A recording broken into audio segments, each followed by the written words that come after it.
sunnah Nabi Muhammad sallallahu alaihi wasallam sebelum tidur.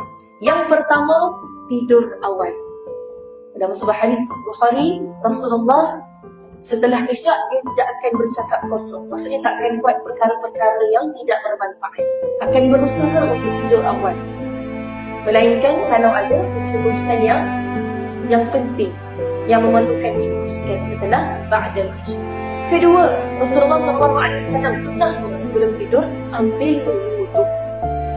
Ambil wudu. Ketiga, sunnah Rasulullah sebelum tidur kipas tempat tidur. Tepuk-tepuk pantat, tepuk-tepuk tilam, kipas. Nak elakkan takutlah ada apa-apa yang mendatangkan bahaya. Sama ada sebab bahaya itu boleh datang daripada pelbagai bentuk, pelbagai gangguan daripada segala makhluk-makhluk yang ada di atas muka bumi Allah. Sama ada di kalangan jin ke, makhluk halus ke, di kalangan haiwan ke, yang berbisa dan sumpah. Yang keempat, sebelum tidur, adab dan sunnah Rasulullah adalah cara tidur itu baring mengiring ke kanan. Baring mengiring ke kanan. Dan yang kelima adalah sunnah Rasulullah sebelum kita tidur.